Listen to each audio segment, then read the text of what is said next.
the feeling of excitement and nervousness are actually pretty intertwined.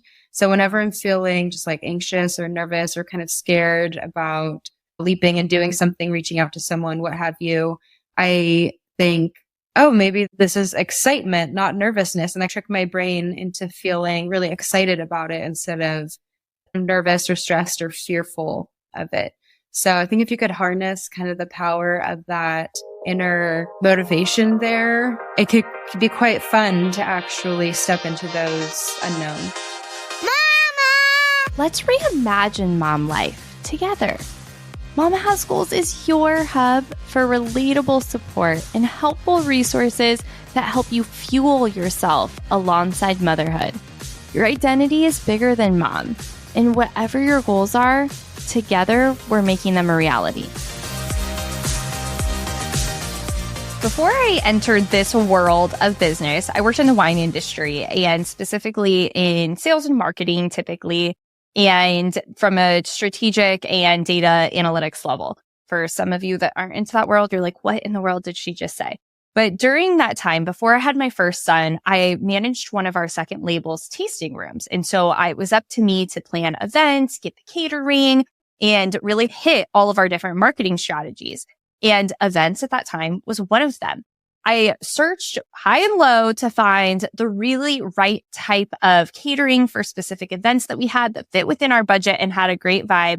And I found one out in the middle of nowhere, Lauren Kershner, and we've stayed connected since then. She has done events for me now for Mama Has Goals. At our launch event, she did these adorable little personalized little cheese and charcuterie boxes for everyone. She has done events in the wine industry that I've done. And I've spoken now at her events, and we've stayed connected in all these different areas. I absolutely love the transition that we've created from just someone that I found online to help support a business that I was working for. And today we're going to talk through what Lauren's life has looked like and all the different things that she has pursued and the different parallels that we see in the hospitality industry and motherhood, because there are actually quite a few. And you get a fun story at the beginning of me finding some things in my hair. Lauren owns a suite of hospitality concepts located in Sonoma Valley wine country, including Goodness Gracious Catering, Songbird Parlor, and Valley of the Moon Kombucha. And after culinary school, she moved to the famous Napa Valley to learn from the best chefs in the world with the dream to become a famous chef of her own. And it was when she started her first business that she realized she wanted to spend her life on the business side of the industry, specifically in creative business development, partnerships, collaborations, and we break that down. Her businesses have grown exponentially since launch in 2017, and she's been recognized as a top businesswoman in the area, winning North Bay's 40 Under 40 at the age of 32 and 23 to watch in 2023, a year later. I absolutely love this conversation. We talk about what it's looked like for Lauren to be a stepmom, stepping into that role, navigating multiple businesses, even when she was still an employee, how to get started if you've ever wanted to open a kitchen or cook, different things like that.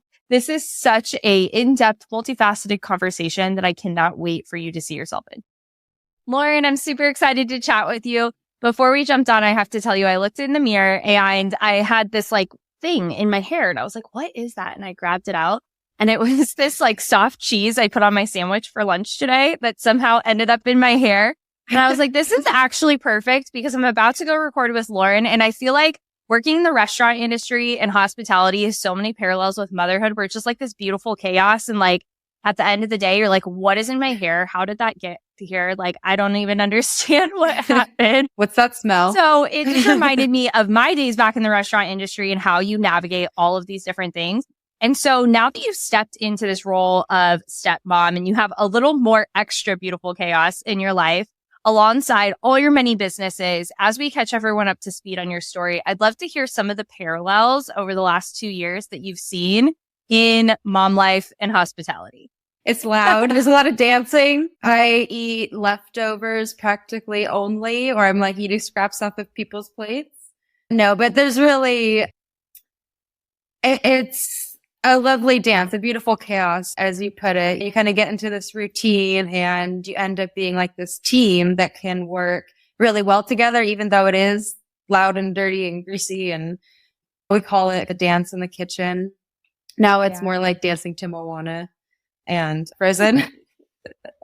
But it's fun. It's carefree in a way, but a lot of work. If you have to work at it, you have to work at being structured and organized and productive, but also have fun and have self-care incorporated into it. So more parallels than I really thought. I love that you brought that into the conversation. Yeah, I was thinking about it. It took the cheese in my hair today. I was like, you know what? This is so perfect, actually. Yeah. And, you're one of the few people that has lived in both versions of my professional life, where back when I was working in the wine industry and I was managing a tasting room, you came in and did some catering for events that we did. And now we've connected into this other world together. And you've always been really multidimensional. You've always had your hands in multiple things. But I'd love to hear a little bit about the recent transition from more of the culinary side to the creative business development, and really what brought you to make that kind of bigger transition, where I would say the transitions you've made previously have been little pivots, right? They all kind of connect together, and this one's a little bit bigger. Yeah. It really was more of a natural evolution. It wasn't like one day I was like, oh, I want to get out of being in the kitchen, working in restaurants, catering. I want to be an entrepreneur and I'm just going to outsource all of that.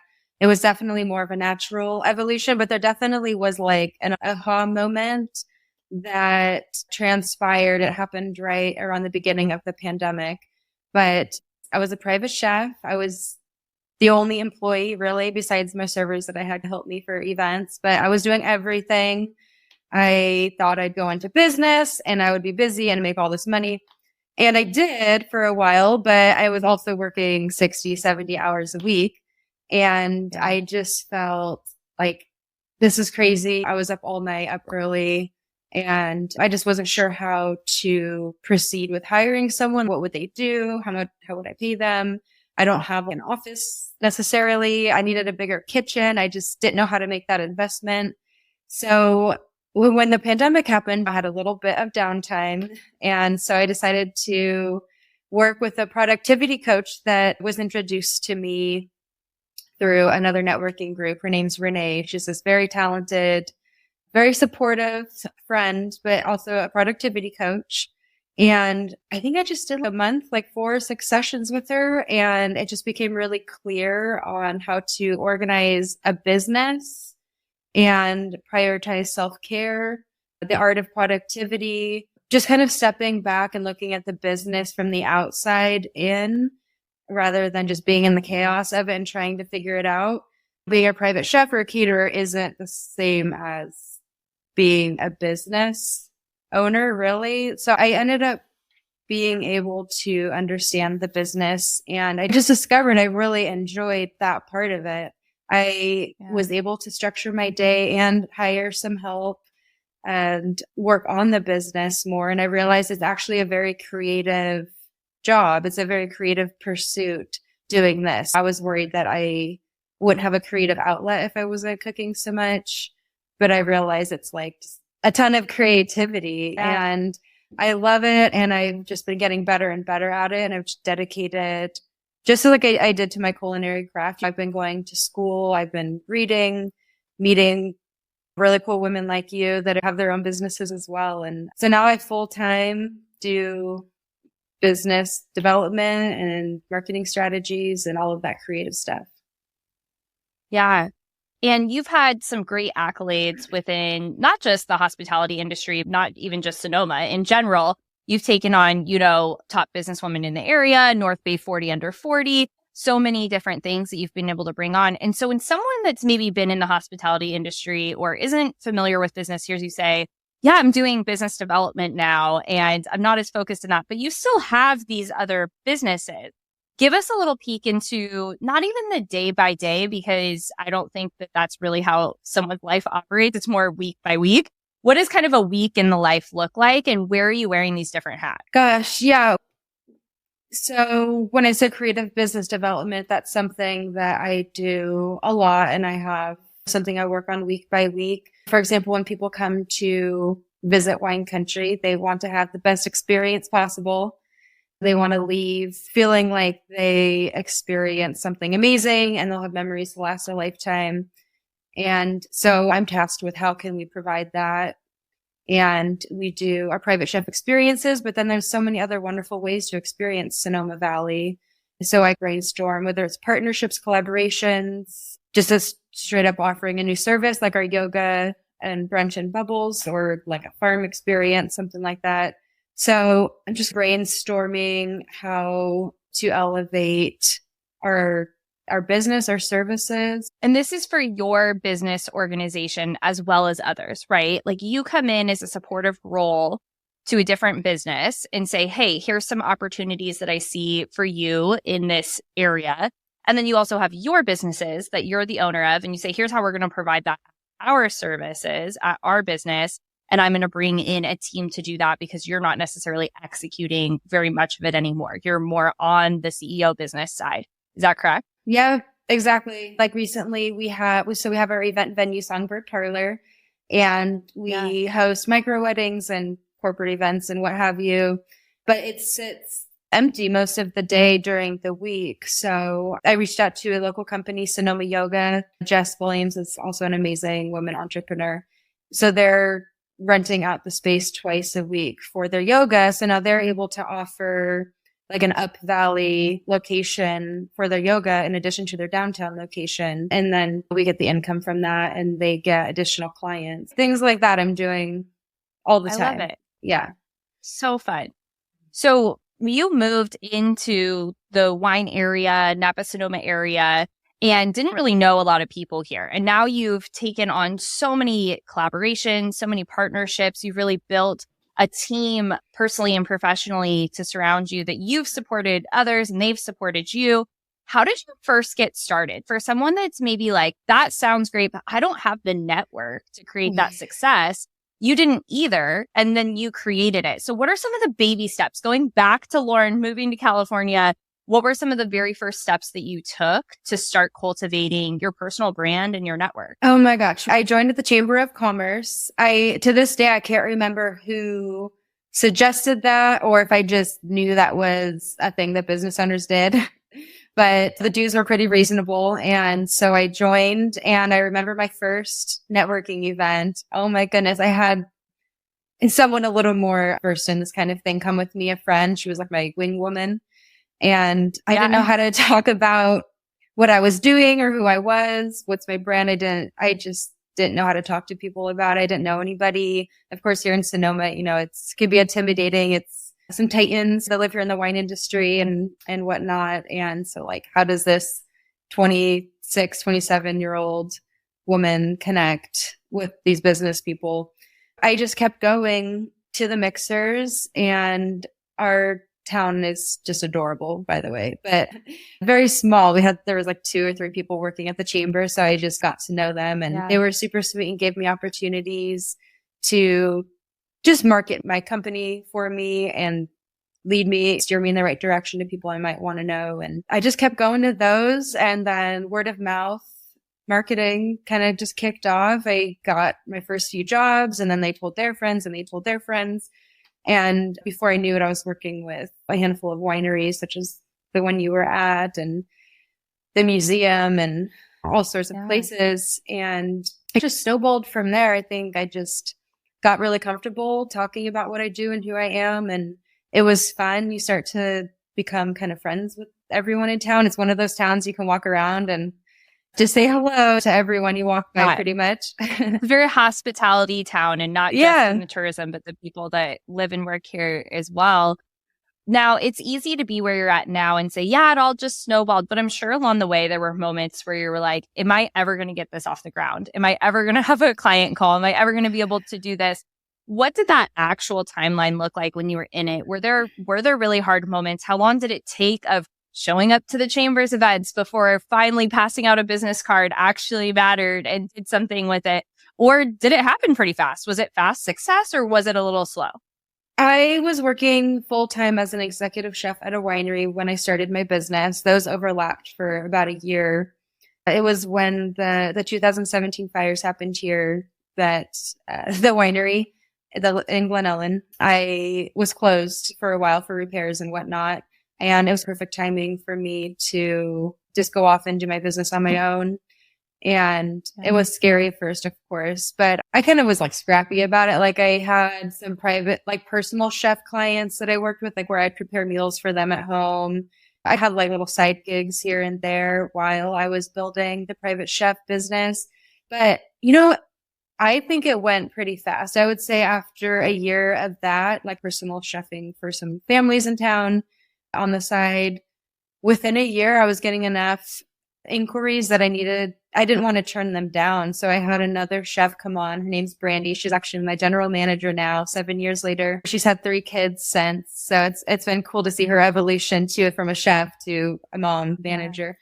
But yeah. And so then she was busy, and then we got an office.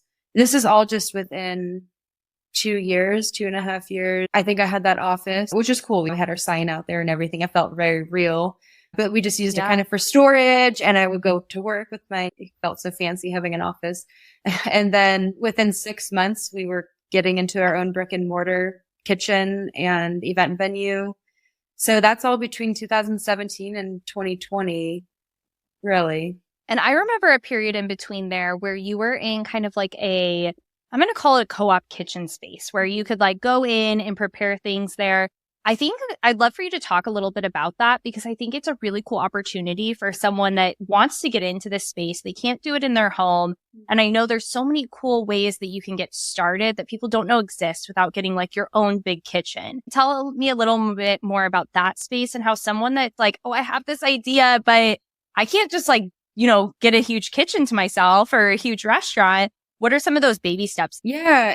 And I've helped a handful of kind of small artists and producers get on this path, but it's called a commissary kitchen, and most major cities have at least a few when you rent it out by the hour. But what's nice about it is that they carry all of the licensing and the health department certifications and everything. So you just have to fill out really a pretty simple form that you sign in the commissary kitchen signs, and then you're kind of good to go. And they provide, depending on what you need, you can shop around. But the one that I had in Petaluma had all of the cooking equipment, stoves, ovens, walk-ins, a 3-compartment sink, standing mixers, pretty much all the tools and everything you need, counter space. So it was pretty easy to get in, pay by the hour. Gosh, I remember they charge a lower rate if you're between the hours of 9 p.m. and 5 a.m. So of course I spent some of those first few months trying to, save every penny and work through the night. So they're open 24/7 usually, you can go when you need to. But I think that's a great way to get started. I know quite a few businesses that are really successful now and do have their own kitchens, and they started that way. There also is something called the Cottage Food Act that does allow you to prepare some things in your home. So that's worth looking into if you think you might have a product that fits under that umbrella. Yeah. And I remember when you were in that space, what was really cool about that one specifically is there was also like an event area connected to it. So you could have people like me host something there, and your kitchen was right there. It made it super easy to execute. Now, when you're looking for opportunities, whether it's in motherhood, life, personally, business, sometimes you haven't seen anyone that's done it before. And I feel like this has shown up for you in quite a few things that you've done where you're like, I'm going to figure out a solution. I'm going to find a path, a way to do this. And I haven't seen anyone else do it. I don't know how I'm going to get there, but I'm going to figure it out. I'd love for you to speak to what are some of the skill sets that you feel like you just have innately and those that you've built to be able to like have that curiosity and perseverance to push forward. And for someone that is feeling like, how am I going to do this? I don't know how I'm going to accomplish this goal. How am I going to be a stepmom? I don't know anyone that's a stepmom. How am I going to make this decision and move forward? How do you step into something that you don't see someone else being successful with yet, that you don't have a path? I mean, I think you hit the nail on the head there. It's curiosity and perseverance, really. It keeps coming back to, I guess you could say it's being curious or just having a love of learning and just being really passionate about it. As a business owner, I don't have a boss to turn to. I have to figure it out on my own. And I like that. I like being in control. So I think that, I feel like I can control my destiny a bit being a business owner. I'm not beholden to someone else, but definitely a lot of passion and getting help from others. I'm not afraid to ask for help. How do I do this? How do I, get on a podcast, or how do I approach a bank about an investment opportunity. Yeah, I mean, it's curious, but I like very excited. It's just very exciting for me to do that. Yeah. As you're stepping into the mom role, I guess you're not stepping in, you've been stepped in for a while now. What are some ways that you try to implement that as like a family culture? I think it's so important to really create that culture for our kids of, hey, you might not know how to do this yet, but we're going to find a way to do it. And you can ask for help, but like keep trying, put yourself out there. And, you know, your boyfriend's girls are at this really pivotal age there, 7 and 10, where that's like a really important time to have some of those skills. Is there something that you consciously do to help cultivate that for them? Or is it more just leading by example? A lot of leading by example, but I like to say I can do hard things. You can do hard things is something that we talk about a lot. They'll see me come back in the morning, freezing morning, that I just ran 8 miles. And so just setting a good example and getting them out and experiencing as many different things as they can.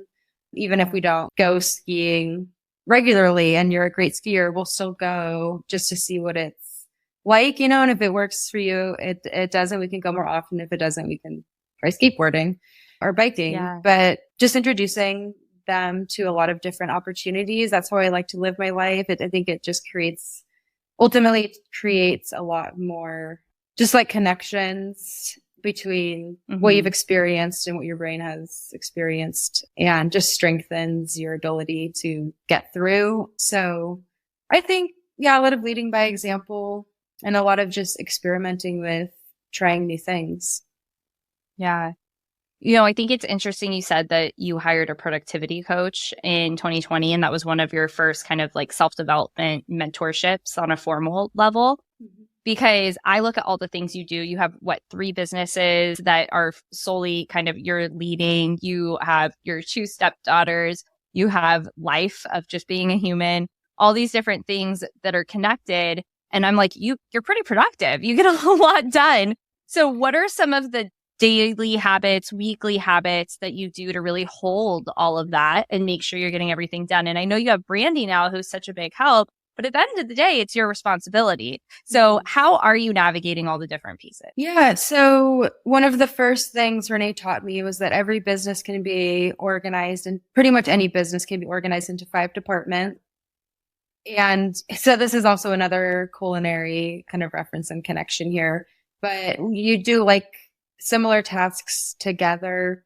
So if you're cutting up a bunch of apples, you're not going to peel an apple and cut it and core it and slice it and then start the next one. You'll like peel all the apples and then you'll cut all the apples. I organize, and we call it time blocking. So I'll organize my days by departments, and I've experimented with a lot of different ways to do this. I think it's Steve Jobs famously time blocks in like 3-minute increments. I don't know how, but I do it day by day. Like Monday is my headquarters day. Tuesday is my operations day.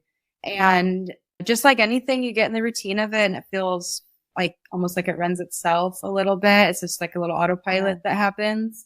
So I definitely organize my days by like tasks or departments, if you will. We also talked about time blocking and self-care. So I really do wake up, and I try not to start work until 9 or maybe even 10 a.m. sometimes, and try to be done by 3 or 4. And when you have that structure there, you're more likely to stick to it. So that's been very helpful with family life and self-care life.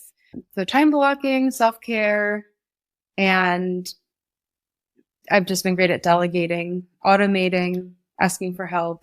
All of those things make it a lot more manageable. I love that.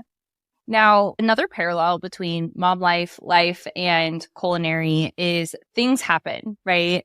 And I always think of this analogy of, I didn't come up with this, but somewhere I read, it's thinking of it as like a duck. A duck always looks like so soft and serene on the surface, but they're paddling like heck underneath to get anywhere. And you don't see their legs. You just see this beautiful little gliding duck on the water. And I think that's how so many people want motherhood to look. And sometimes it does. And that's the experience that we're looking to give in hospitality and customer service, right? Is in the back kitchen, it looks totally different than what the table looks like outside. So I'd love for you to talk a little bit about maybe some of the wrenches that have gotten thrown in either your business world or mom life or life in general, and how you overcame a situation that was like, oh my gosh, here we go. And I'm sure Yeah. there's plenty from like the event space, but just one that really stands out. Oh gosh, I don't know if I could come up with just one. I'm just envisioning like these catered events that we do, some of the bigger ones where, like you said, we're in the back. Just get it on the plate. Is it hot? Is it look good? And then I'm just like, and I go out to my server and I'm like, is everything cool? Are they happy? And she's like, it's flawless. It's perfect. I'm like, but are you sure? Like it seemed pretty chaotic. And she's like, no, they don't notice any of that. They're perfectly happy. Yeah. I'm just like, okay. So learning to embracing, I guess, some of those wrenches or chaos and knowing that they're not really as bad as it may seem, but pivoting. I mean, we've had to do that a lot in the last few years with COVID and fire seasons and just kids getting sick or what have you. I think just leaning into the time blocking again, self-care. If I feel like I need to decompress and just take a day off, I'm able to rearrange my schedule in such a way. It's a blessing of being a business owner too. Yeah.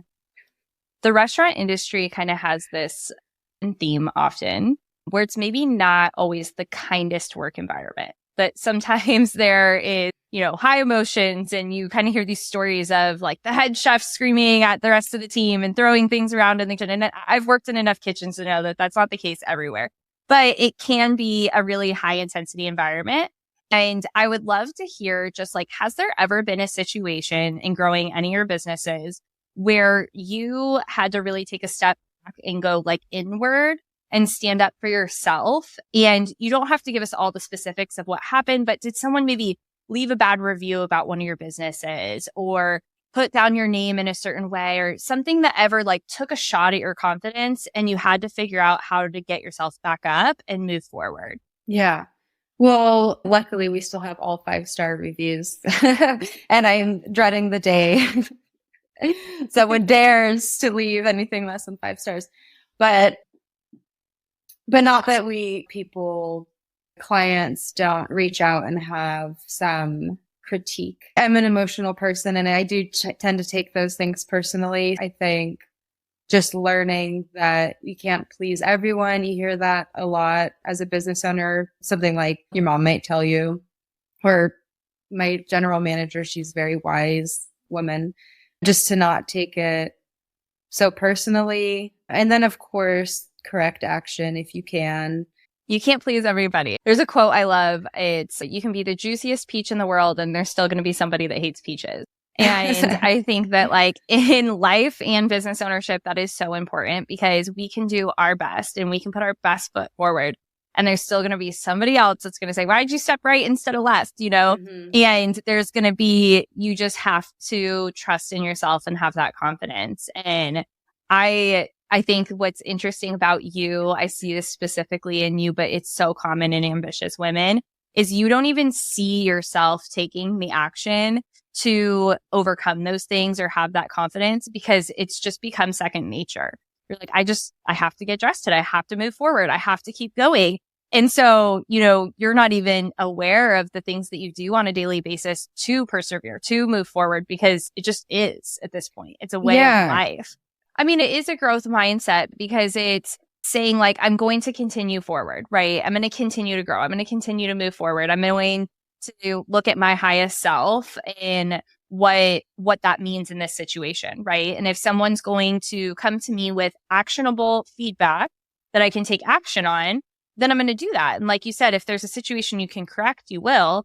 But sometimes people just want to complain. Sometimes they just want to like feel heard or vent, or they have something else going on. And you have to know when to have that growth mindset of, okay, here's where I can move forward. Here's where I can support. And here's where I can't. And here's where I have a friend that says, bless and release.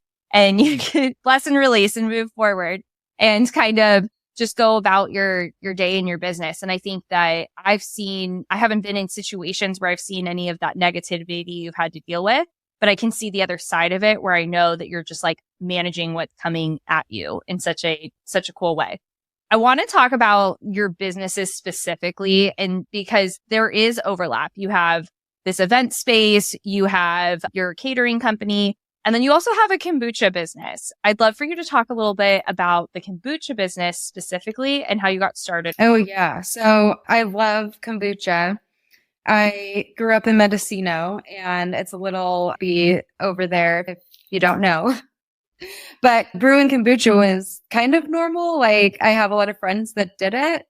And I was just at my friend's house, and she's like, try this kombucha I made. And I had a sip, and it was like the best thing I've ever tasted. So I'm like, what's your recipe? And I just have been brewing kombucha for years, and it's so good. And people, my friends would be asking for it.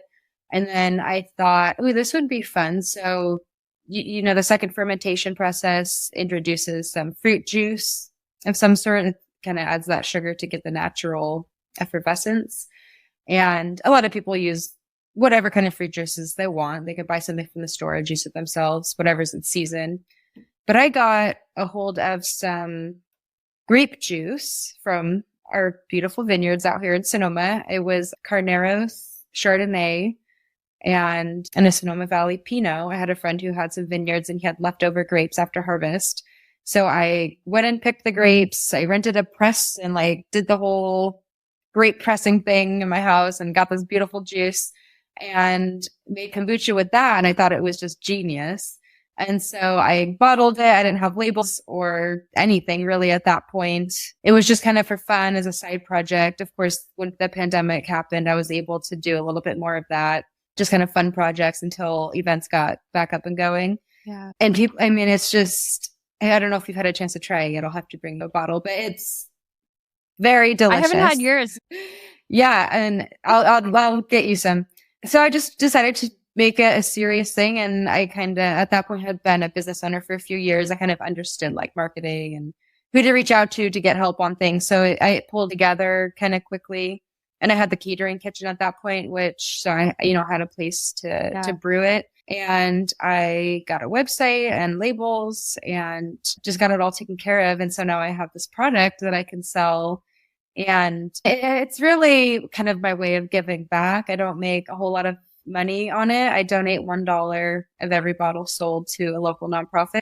And it's just been my way to love the community and support it. That is so cool. Such a fun thing. And to take something that you're like, hey, I like this. My friends like this. There's so many businesses that start that way where you're already doing something and then you're like, oh, maybe I should expand this. Maybe I should make it a little bit more. So you've built so many relationships. You were just talking about how you give back to the community, how you've built these networks. I have just always been amazed with your connections and the places that you are and how you involve yourself into that. I would love to know how that felt entering the role of stepmom. How did you use maybe some of the same skills or completely different skills to really step into this new role and build a relationship with these two little girls that were like, who are you? How are you going to come in? Do you feel like it was completely different than the relationship building skills that you've had previously in your business? Or were there some similarities? Oh, man. I think that one of the hardest things about building relationships with kids is now trying to connect with parents. I still don't know how to ask for a play date. How do I ask them for their number? It's still very an elusive experience for me. But as far as the girls, gosh, they were pretty young when they came into my life. So yeah, of course it was kind of awkward at first, but they're so sweet and they embraced me wholeheartedly. Luckily it wasn't like that kind of teenage angst, rebellious against the step parent that you might see like in movies and whatnot, but just spending time together, with building relationships for business. The better the relationship is, it's built on trust, trust and understanding. When you trust someone, you're more likely to do business with them. And so it just kind of worked on those skills, and Kenny, their father, helped me tremendously with that. But just spending quality time together. Sometimes it's not about business. You might want to meet with one of your winery partners and just not even talk about business, just be a friend. So it wasn't always parenting and discipline and whatnot, but just trying to be a friend too. Just kind of building that trust, that personal connection. What are some like tangible activities that you did to do that? Like, I know sometimes you guys go to the driving range. You guys like play games together. What are some of like the tangible things to build that trust and friendship? Yeah, we love having fun. We definitely go and do a lot of cool things. They love coming to work with me, actually. They love coming to Songbird and running around and helping set up the tables. So I think allowing them to see me in that capacity too, not just mom, not just friend, but out in the world, doing things that I'm passionate about and also support our family has been really instrumental in building like a more cohesive family unit. And I remember too, in the beginning phases of our new family, I loved being with them at bedtime. So I would read to them every night and we'd go with the same story. So they always were curious, what's going to happen next? And that kind of built like a routine. So they got used to us having a relationship together that was independent of their father as well. It was something that we did together that was like our secret, like little club almost. And also just being there at bedtime and in the morning time, I think is important too. They're just in a different mode. It's more of like a nurturing time. So they see that you're there to be a part of their wellness and their sleeping and they're getting ready for bed and getting ready in the morning. Yeah, definitely. What are some of the other outings and activities that you guys do or things that you do in the house? I love the bedtime example because reading and bedtime is something like everyone can implement. Do you guys go to any special like hikes, adventures, or play games or anything like that? Yeah, we play piano together. We have a piano here and I'm taking lessons so I can have our 10-year-old Penelope follow along and she's a natural at it. It's really impressive to see.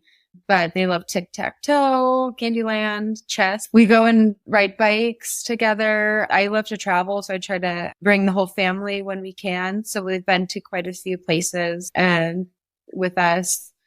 But they love cooking in the kitchen. We've made homemade pasta and cheese and cookies. I think sometimes we overcomplicate like how to connect and how to build those relationships. And it can be just these small, simple things. So I love some of those examples. Before we wrap up, I know we have to get out of time because you have so many things you have to go do, but a couple more questions for you. Before we do that, what are all the different places that people can follow you, connect with you, and stay in your world? We're trying to be pretty active on Instagram. So you can follow me at Good Gracious Eats. And that's my catering and private chef account. And I love Sonoma and I'm always bragging about Sonoma and showing off our little town. So you can kind of learn a lot about that there. And then our event venue is at Songbird Parlor and it's spelled O-U-R, the old English way. And that's just such a gorgeous site if you want to just see really cool inspiration for weddings and florals and interior design. And then Valley of the Moon Kombucha is my little kombucha Instagram. But those are all the websites as well. GoodnessGraciousEats.com, SongbirDParlor.com, Valley of the Moon Kombucha.com. We'll make sure to link all that down below too. Yeah. Now, you've accomplished so many things, like we said, from the actual titles you've received to the businesses you've started to being an employee and so much more and stepmom. What is next? What are you currently really excited about? What is something that you're working towards as we get into 2024? Oh man, I just excited. I feel like our growth trajectory has just been exponential. Brandy and I are working on a book. So I can have more details for you as we get further into the year and that kind of transpires. But we're really excited about that. Brandy is an incredible writer, wordsmith. And then we're looking to open a restaurant. So that will probably happen the beginning of this year sometime soon. So gosh, just always, we're just so excited about what we do. It's hard not to just have all these projects in the pipeline. I've been getting into consulting a little bit more and helping other businesses and hospitality businesses grow as well. We could probably see a lot more of that from me. But yeah, that should keep us busy. Yeah, I think so. Quite a bit. Now, if you were to leave our listeners with just one piece of advice to go after their goals, to take that next step, to push when you are feeling maybe not confident or uncomfortable and you're stepping into the unknown, what is one thing that they could start with or do today with what they have to really muster up that courage and confidence to pursue it? This is something that someone told me once that has really helped me, because when you are starting something new, a business, a family, it could be very nerve-wracking and stressful, and a lot of those feelings can keep people from moving forward. So the feeling of excitement and nervousness are actually pretty intertwined. So whenever I'm feeling just like anxious or nervous or kind of scared about leaping and doing something, reaching out to someone, what have you, I think, oh, maybe this is excitement, not nervousness. And I trick my brain into feeling really excited about it instead of nervous or stressed or fearful of it. So I think if you could harness kind of the power of that inner motivation there, it could be quite fun to actually step into those unknowns. I love that. Lauren, thank you so much for your time today. I can't wait to see what 2024 brings you and to see your restaurant and all of the amazing things that you've already created. Just take it to the next level. Thank you.